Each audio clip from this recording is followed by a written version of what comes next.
जय हिंद। नमस्कार फ्रेंड्स, स्वागत है आपको हमारी इस online platform Raghu GS academy में। फ्रेंड्स, आज का हम इस वीडियो में बात करेंगे स्ट्रक्चर ऑफ सेल के ऊपर, यानी कि कोशिका के संरचना के ऊपर, कोशिका के बनावट के ऊपर। इसके पहले एक वीडियो बना दिया गया है जिसमें हम लोग देखे हैं कोशिका क्या है। उस वीडियो का लिंक नीचे डिस्क्रिप्शन में है, जाकर आप वहां से उस वीडियो को देख सकते हैं। आइए हम लोग देखेंगे कोशिका के संरचना के ऊपर। ध्यान दीजिएगा, इसके पहले वाले वीडियो में हम लोग ने चर्चा किया था कि कोशिका क्या है। तो कोशिका सजीव के सबसे छोटी इकाई तथा संरचनात्मक एवं क्रियात्मक इकाई को कोशिका कहा जाता है। सजीव के सबसे छोटी इकाई तथा संरचनात्मक एवं क्रियात्मक इकाई को कोशिका कहा जाता है। इसका खोज सबसे पहले रॉबर्ट हुक के द्वारा किया गया था। किसके द्वारा किया गया था? रॉबर्ट हुक के द्वारा किया गया था 1665 ईस्वी में। 1665 ईस्वी में रॉबर्ट हुक के द्वारा कोशिका का खोज किया गया था। कहाँ किया गया था? तो पौधे के ऊपर किया गया था। कहाँ किया गया था? पेड़ के छाल के ऊपर किया गया था। पेड़ के छाल के ऊपर किया गया था। इसे हम लोग क्या कहते हैं? कर्क बोलते हैं। क्या बोलते हैं? कर्क। और रॉबर्ट हुक ने जिस कोशिका का खोज किया था वह कोशिका मृत कोशिका थी। कैसी कोशिका थी? मृत कोशिका का खोज किया था। कौन? रॉबर्ट हुक ने किया था। ठीक, तो इसके पहले वाले वीडियो में हम लोग इसके बारे में चर्चा कर चुके थे। अब हम लोग देखेंगे कोशिका का संरचना, कि कोशिका का संरचना कैसे होता है। ठीक है, तो आइए इसे मिटा रहे हैं, फिर उसके बाद हम लोग चर्चा करेंगे।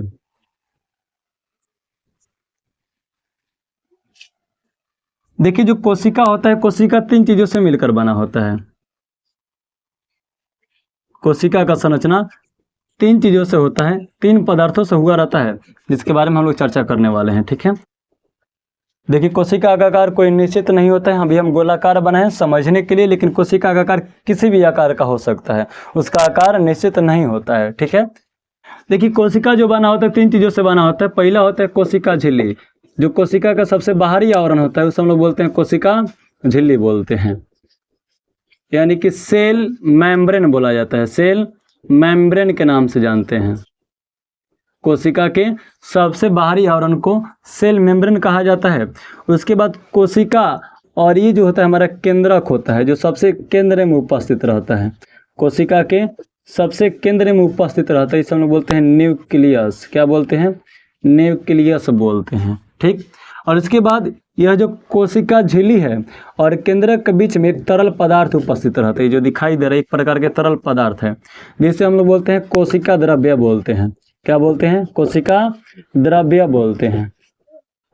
ठीक, यानी कि कोशिका का जो निर्माण हुआ रहता है 3 पदार्थों से हुआ है। पहला है कोशिका झिल्ली, दूसरा है केंद्रक, और तीसरा है कोशिका द्रव्य।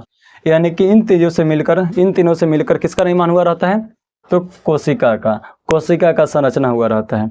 हम लोग एक एक करके सभी के बारे में चर्चा करेंगे, और आइए इसके बारे में हम लोग जानने का प्रयास करते हैं। तो ध्यान दीजिएगा फ्रेंड्स, हम लोग एक क्रमवार तरीके से समझेंगे कि किसका खोज कब हुआ और कैसे हुआ और इसका निर्माण कैसे हुआ। ठीक है, ध्यान दीजिएगा, हम लोगों ने पहले वाले वीडियो में चर्चा किया था कि सन 1590 ईस्वी में कोशिका को देखने के लिए माइक्रोस्कोप की आवश्यकता पड़ी। कोशिका को देखने के लिए माइक्रोस्कोप की आवश्यकता पड़ती है, लेकिन 1590 ईस्वी में माइक्रोस्कोप का खोज हो चुका था। माइक्रोस्कोप का खोज हो चुका था। कौन किया था? जेड जेनसेन और एच जेनसेन के द्वारा किया गया था। ठीक, यानी कि कोशिका को देखने के लिए किसकी आवश्यकता पड़ती है? माइक्रोस्कोप की आवश्यकता पड़ती है। कोशिका को हम अपने आंखों से नहीं देख सकते हैं, कुछ एक्सेप्शन में है उन्हें छोड़कर, जैसे शुतुरमुर्ग के अंडा को छोड़कर मतलब बहुत सारी कोशिकाएं जिन्हें अपने आंखों से देख सकते हैं, ये सब एक्सेप्शन में आता है, लेकिन अधिकांशतः कोशिका को हम अपने आंखों से नहीं देख पाते हैं। ठीक है, तो कोशिका को देखने के लिए किसकी आवश्यकता होती है? माइक्रोस्कोप की, जो कि 1590 में इसका खोज हो चुका था, जेड जेनसेन के द्वारा और एच जेनसेन के द्वारा। ठीक, उसके बाद हम लोगों ने देखा था कि सन 1665 ईस्वी में सेल का खोज हुआ। किसका खोज हुआ? सेल का खोज हुआ। और कौन किया था? तो रॉबर्ट हुक ने किया था। फ्रेंड्स, इस समय कुछ समय के लिए मिटा रहा हूँ, फिर बाद में बनाऊंगा इसका फिगर।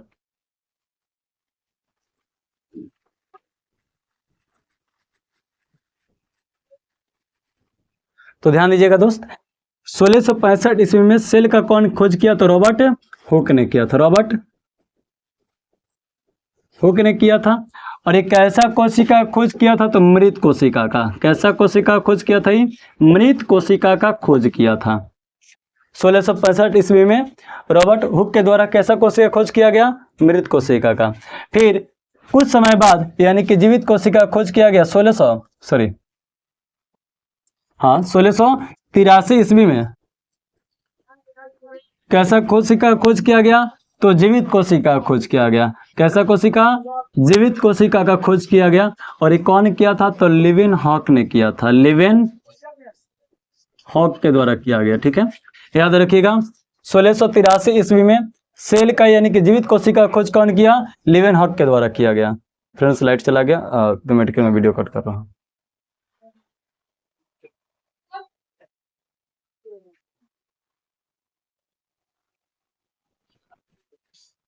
दोस्त पावर कट हुआ था, आइए हम लोग देखते हैं फिर अब। 1683 ईस्वी में जीवित कोशिका खोज कौन किया? लिविन हॉक ने किया था। ठीक है, अब इसके आगे क्या हुआ था? यानी कि हम लोगों ने क्या देखा? 1590 ईस्वी में माइक्रोस्कोप का खोज किया गया, जो कोशिका के देखने में बहुत ज़्यादा योगदान दिया। उसके बाद 1665 ईस्वी में कोशिका खोज यानी कि मृत कोशिका खोज रॉबर्ट हुक के द्वारा किया गया। फिर जीवित कोशिका खोज 1683 ईस्वी में लिविन हॉक के द्वारा किया गया। फिर 1831 ईस्वी में, ध्यान दीजिएगा दोस्त, 1831 ईस्वी में खोज किया जाता है केंद्रक का। किसका खोज किया गया? केंद्रक। अभी हम लोगों ने देखा था केंद्रक कहाँ पे था हमारा? न्यूक्लियस। यानी कि मानचित्र में हमने क्या देखा? मानचित्र में नहीं सर, इसके कोशिका के फिगर में क्या देखा? ये जो मध्य वाला भाग है, ये तरल पदार्थ के बाद जो सबसे मध्य में स्थित है, इसे हम लोग क्या कहते हैं? केंद्रक कहते हैं। ये वाला जो भाग है हमारा केंद्रक है। इस केंद्रक का खोज कौन किया था? तो केंद्रक का खोज किया रॉबर्ट ब्राउन। रॉबर्ट ब्राउन के द्वारा इसका खोज किया गया। ठीक है, 1683 ईस्वी में जीवित कोशिका के बारे में बताया गया। किसके द्वारा बताया गया? लिविन हॉक के द्वारा। फिर 1631 ईस्वी में पता चला किसके बारे में? केंद्रक के बारे में, न्यूक्लियस के बारे में पता लगाया कौन? रॉबर्ट ब्राउन ने पता लगाया था। ठीक है, फिर उसके बाद 1631 के बाद यहाँ तक अभी हम लोग को नहीं पता था कि जो कोशिका है, कोशिका से ही सजीव बना होता है। यानी कि कोशिका से ही, यानी कि हमारे शरीर की सबसे छोटी इकाई या शरीर के संरचनात्मक एवं क्रियात्मक इकाई जो हमारा कोशिका है, यहाँ तक किसी को नहीं पता था। बस हम लोग क्या, जितने भी साइंटिस्ट थे ये सब लोग क्या कर रहे थे? खोज करते ही जा रहे थे, लेकिन किसी को नहीं पता था कि कोशिका बना कैसे है और कोशिका का कार्य क्या होता है। बाद में चलकर दो व्यक्ति है, स्लाइडेन और सवान, यह दो व्यक्ति है और दोनों आकर क्या किया? सेल थ्योरी दिया।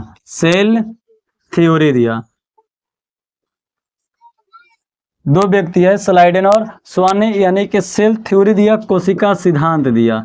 और इसके माध्यम से हमारा कोशिका जगत में क्या होता है, या बोल सकते हैं जीव विज्ञान के क्षेत्र में बहुत बड़ा खोज होता है। कहाँ से? तो सेल थ्योरी से। आइए हम लोग चर्चा करते हैं सेल थ्योरी क्या है, कब दिया गया था स्लाइडेन और स्वान के द्वारा थ्योरी? तो 1838 से लेकर 1839 तक, 1838 से 1839 के बीच में सिद्धांत दिया गया था। समझते हैं इसको, थोड़ा सा यहाँ पे मिटा दे रहे हैं। स्क्रीनशॉट लेना चाहते हैं तो ले सकते हैं। ठीक है,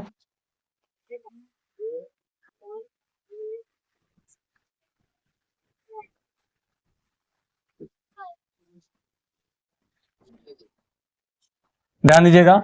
1838 से 1839 में स्लाइडेन और स्वान के द्वारा एक सिद्धांत दिया गया जिसे हम लोग बोलते हैं सेल थ्योरी बोलते हैं। सेल थ्योरी यानी कि कोशिका सिद्धांत के नाम से जानते हैं, कोशिका सिद्धांत के नाम से जानते हैं। ठीक है, ये किसके द्वारा दिया गया था? स्लाइडेन और स्वान के द्वारा ये सिद्धांत दिया गया। इस सिद्धांत में क्या बताया गया? यानी कि यहाँ तक, यानी कि 1838 से 39 तक हमें नहीं पता था कि कोशिका से ही सजीव का निर्माण होता है। जब स्लाइडेन और स्वान दो व्यक्ति है, यानी कि दो साइंटिस्ट है, तो इन्होंने क्या बताया कि सेल थ्योरी के माध्यम से कि जो कोशिका होता है कोशिका से ही सजीव का निर्माण होता है। यानी कि इन्होंने चार बातें बताई इसमें। पहला बात था कि सजीव का निर्माण सेल से हुआ रहता है। सेल थ्योरी में पहला बात क्या बताया गया कि सजीव का निर्माण कैसे हुआ रहता है, तो सेल से हुआ रहता है। दूसरा क्या बात बताया गया कि सभी सजीव एक कोशिका से मिलकर बना होता है। कितना सेल से बना होता है? एक कोशिका से मिलकर बना होता है। एक कोशिका से क्या होता है? बहुकोशिका का निर्माण होता है। आया बात समझ में? फिर जैसे एग्जाम्पल में क्या समझेंगे, तो जैसे मान लीजिए स्पर्म प्लस ओवम मिलकर किसका निर्माण करेगा? जाइगोट का निर्माण करेगा। जाइगोट यानी कि युग्मनज जिसे बोलते हैं। और युग्मनज जो होता है हमारा क्या होता है? यूनिसेलुलर होता है। क्या होता है? यूनिसेलुलर होता है। यूनिसेलुलर यानी कि एक कोशिकीय जीव होता है। क्या होता है? एक कोशिकीय जाइगोट होता है हमारा।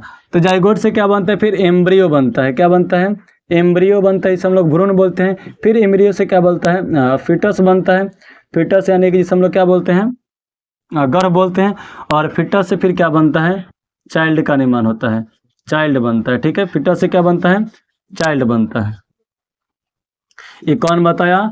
ती बताया था स्लाइडेन और स्वान के द्वारा। यानी कि सभी सजीव का निर्माण एक कोशिका से हुआ रहता है। ठीक है, आगे हम लोग देखेंगे। 4 नियम दिया गया था, जिसमें से 2 तो हम लोग देख लिए। तीसरा क्या था इसमें? तीसरा था कि सभी सेल क्या होते हैं? स्वतंत्र होते हैं। सभी सेल क्या होते हैं? स्वतंत्र होते हैं। और चौथा था सभी सेल का निर्माण में न्यूक्लियस का योगदान सबसे अधिक होता है। सभी सेल के निर्माण में न्यूक्लियस का योगदान सबसे अधिक होता है। यानी कि सेल थ्योरी में 4 चीज़ों को बताया गया था। पहला था कि सभी सजीव का निर्माण सेल से हुआ रहता है। दूसरा था सभी सजीव का निर्माण एक सेल से हुआ रहता है। तीसरा था सभी सेल स्वतंत्र होते हैं। और चौथा था सभी सेलों का निर्माण न्यूक्लियस से हुआ रहता है। इन 4 बातों को बताया गया था किसमें? सेल थ्योरी में। सेल थ्योरी किसके द्वारा दिया गया था? तो स्लाइडेन और स्वान के द्वारा 1838-1839 ईस्वी में बताया गया। ठीक, यानी कि इसके बाद ही हमें पता चला था कि सभी सजीवों का निर्माण कोशिका से हुआ रहता है। आइए आगे हम लोग चर्चा करेंगे। 1839 ईस्वी में तरल पदार्थ का खोज हुआ। किसका खोज हुआ? तरल पदार्थ। अभी हम लोगों ने क्या देखा था कोशिका में कि कोशिका के अंदर ये सब जितना भी केंद्रक और कोशिका झिल्ली के अंदर जितना भी तरल पदार्थ दिखाई देता है, इसे हम लोग क्या बोलते हैं? जीव द्रव्य बोलते हैं। क्या बोलते हैं? जीव द्रव्य बोलते हैं। तो जीव द्रव्य का खोज कौन किया था? जीव द्रव्य की खोज कब हुआ था? 1839 में। कौन किया था? पुरकिंजे ने किया था। कौन किया था? पुरकिंजे। यानी किस तरल पदार्थ यानी कि जीव द्रव्य का खोज कौन किया? पुरकिंजे किया। कब किया? 1839 ईस्वी में इस तरल पदार्थ का खोज हुआ। केंद्र का खोज अभी देखें हम लोग, रॉबर्ट ब्राउन किया था। कौन किया था? रॉबर्ट ब्राउन किया था। ठीक है, केंद्र का खोज रॉबर्ट ब्राउन। और उसके बाद जीव द्रव्य का खोज कौन किया? पुरकिंजे किया था 1839 ईस्वी में। ठीक है, फिर उसके बाद कोशिका का निर्माण कैसे होता है? तो कोशिका का निर्माण 1855 में, इसमें भी एक सिद्धांत दिया गया, इसे बोलते हैं कोशिका विभाजन। कोशिका विभाजन सिद्धांत। कोशिका विभाजन सिद्धांत ये किसके द्वारा दिया गया? तो याद रखिएगा, रुडोल्फ विर्चाव। रुडोल्फ विर्चाव के द्वारा बताया गया कि कोशिका विभाजन के द्वारा ही कोशिका का निर्माण होता है। यानी कि पुराने कोशिका से नए कोशिका का निर्माण होता है। ये कौन बताया? तो रुडोल्फ विर्चाव के द्वारा बताया गया कि कोशिका निर्माण कैसे होता है। तो कोशिका विभाजन के द्वारा। यानी कि जैसे मान लीजिए यह एक कोशिका है और इस कोशिका में बीच से विभाजन होगा तो 2 कोशिका का निर्माण होगा। एक ये कोशिका बन जाएगा, दूसरा ये कोशिका बन जाएगा। यानी कि कोशिका विभाजन कैसे होता है? तो कोशिका क्या करता है? अपना 2 केंद्रक बनाकर बीच से टूट जाते हैं, या किसी भी अंग से अपना टूटकर दूसरे भाग का निर्माण करते हैं, या पुराने कोशिका से किसी नए कोशिका का निर्माण होता है, तो हम लोग क्या बोलते हैं? कोशिका विभाजन बोलते हैं। ठीक है, तो 1839 तक, फिर 1855 में क्या हुआ? कोशिका विभाजन सिद्धांत मिला। ठीक, अब इसके बाद लास्ट में यानी कि अंत में 1931 ईस्वी में, ध्यान दीजिएगा यहाँ पे, 1931 ईस्वी में इलेक्ट्रॉन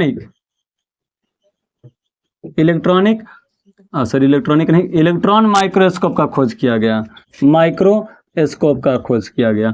एक किया गया था जेड जॉनसन और एच जॉनसन के द्वारा 1590 ईस्वी में, तो उतनी आधुनिक किस्म का नहीं था। लेकिन 1931 ईस्वी में इलेक्ट्रॉन माइक्रोस्कोप का खोज किया गया। किसके द्वारा किया गया? तो केनॉल और रास्का के द्वारा किया गया। दो व्यक्ति के द्वारा इलेक्ट्रॉनिक माइक्रोस्कोप का खोज किया गया, जिसमें किसी भी वस्तु को यानी कि किसी भी सूक्ष्मजीव को 1000 गुना बड़ा करके देखा जा सकता है। जो जेड जॉनसन और एच जॉनसन के द्वारा जो सूक्ष्मदर्शी का खोज किया गया था, उस सूक्ष्मदर्शी के द्वारा जो कोशिका को देखा जाता था, उसी कोशिका को 1000 गुना बड़ा करके कौन देख सकता था? इलेक्ट्रॉन माइक्रोस्कोप देख सकता था।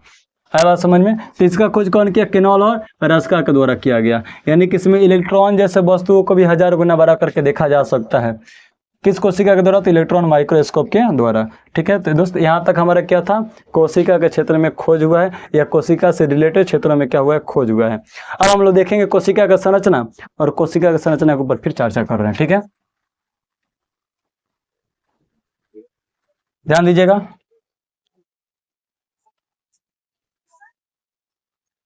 कोशिका और कोशिका के बाहरी आवरण क्या है? कोशिका झिल्ली है। कोशिका झिल्ली।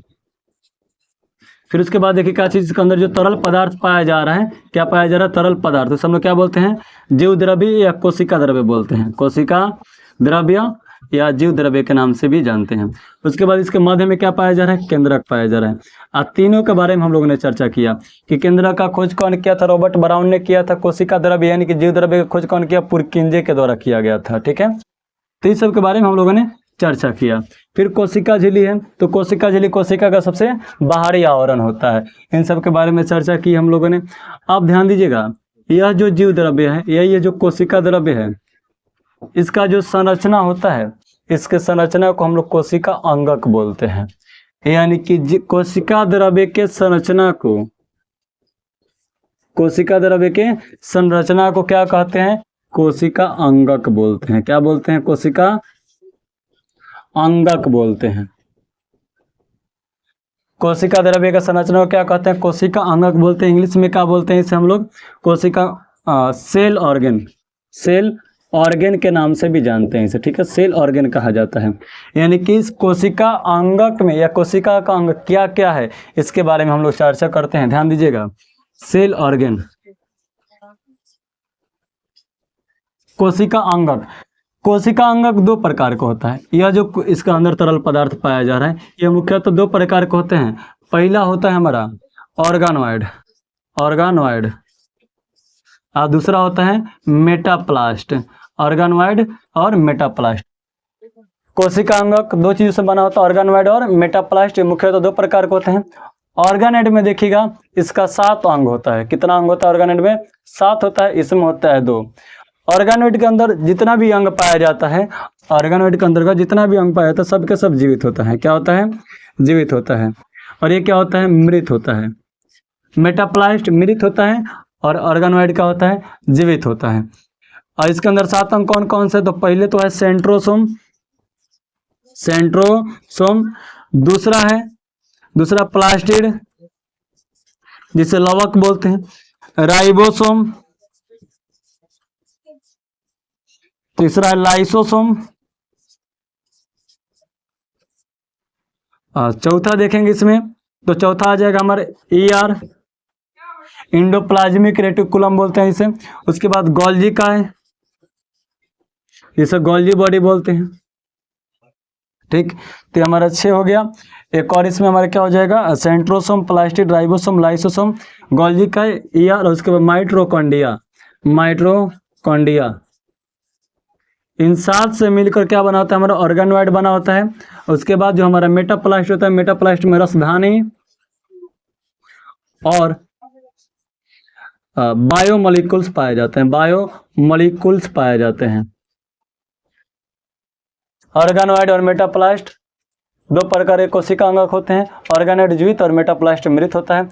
आगे क्लास में हम लोग सभी के बारे में चर्चा करेंगे। सेंट्रोसोम क्या है, प्लास्टिड क्या है, राइबोसोम क्या है, इस सब के बारे में चर्चा करेंगे।